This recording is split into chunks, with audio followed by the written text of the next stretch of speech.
I am once again Tom Brewer, and this is once again Huckleberry. But now we're on Chapter 4.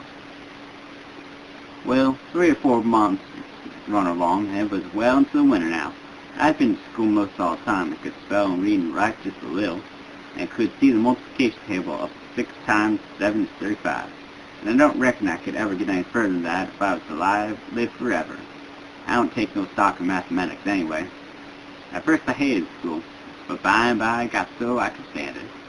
Whenever I got uncommon tired, I played hooky, and the hiding I got next day done me good and cheered me up. So the longer I went to school, the easier it got to be. I was getting sort of used to the widow's ways too. They weren't so raspy on me.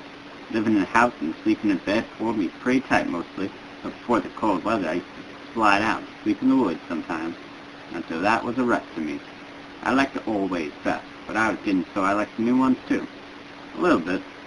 Widow said I was coming along slow but sure, and was doing very satisfactory. She said she weren't ashamed of me. One morning, Captain turned over the salt cellar at breakfast. I reached the summit as quick as I could throw over my left shoulder and keep off my bad luck.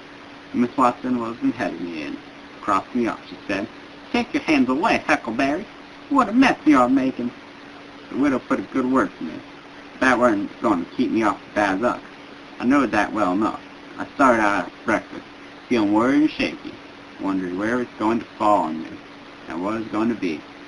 There's ways to keep them off from kind of bad luck, but this wasn't one of them kind, so I never tried to do anything, but just coaxed along low-spirited and on the watch out. I went down to the front garden and climbed over the stile where you go through the high board fence. There was an inch of new snow on the ground, and I'd seen somebody's tracks. They had come up from the quarry and stood around still for a while. Then they went on and around the garden fence. It was funny they hadn't come in after standing around so.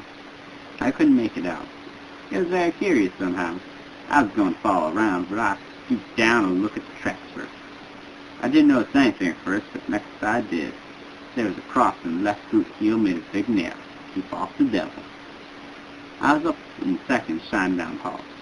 I looked over my shoulder every now and then, but I didn't see nobody.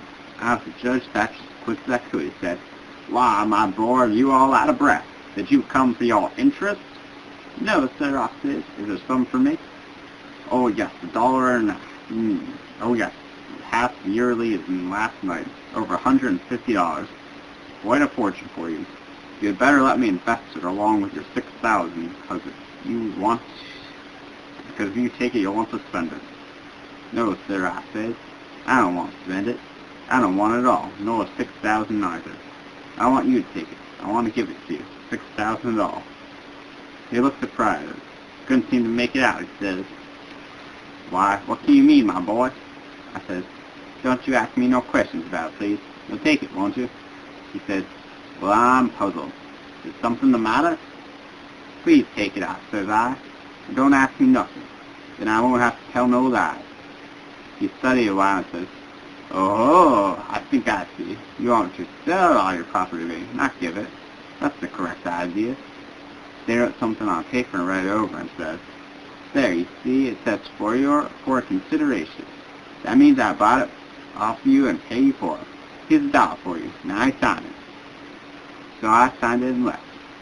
Mr. Watson's nigger Jim had a hairball as big as your fist, which had been took out of the fourth stomach of an ox, and he used to do magic with it. He said there was a spirit inside of it, and it knowed everything.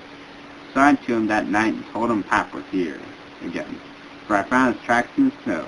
What I wanted to know was, what was he going to do, and what was he going to say? Jim got out the hairball and said something over it. Then he held it up and dropped it on the floor.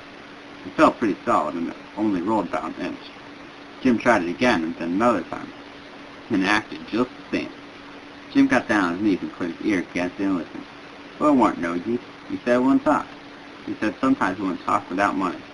I told him an old, slick counterfeit quarter that wasn't no good because the brass just drew the silver a little, and it wouldn't pass nohow, even if the brass didn't show him, because it was so slick it felt greasy, and so that would tell on it every time. I reckoned I wouldn't say nothing about the dollar I got from the judge. I said it was pretty bad money, but maybe the hairball would take it, because maybe it wouldn't know the difference. Jim smelt it and bit it and rubbed it. and said he would mend so the hairball would think it was good.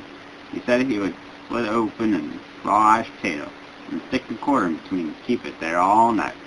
Next morning he wouldn't see no brass, and wouldn't feel beefy no more, and so anybody in town would take it in a minute, let alone a hairball. Well, I know Jay would do that before, but I forgot it. Jim put the quarter under the hairball and got down listening again. This time he said the hairball was all right. He said he would tell the whole fortune if I wanted to. I said, go on. So the hairball talked to Jim, and Jim told me. He said, your old father don't know what you're gonna do. Sometimes his specter will go away, and then again he'll say, the best way is to rest easy and let the old man take his own way. There's two angels hovering round about him. One of them is white and shiny, and the other is black. The white one gets him to do right a little while. Then the black one stares and busts him all up. Nobody can tell you which one gonna fetch him at the last. Yeah, you is all right. You're going to have considerable trouble in your life, and considerable joy. Sometimes you're going to get hurt. Sometimes you're going to get sick. But every time you're going to get well again. There's two girls flying about you in your life. One of them is brighter and the other is dark.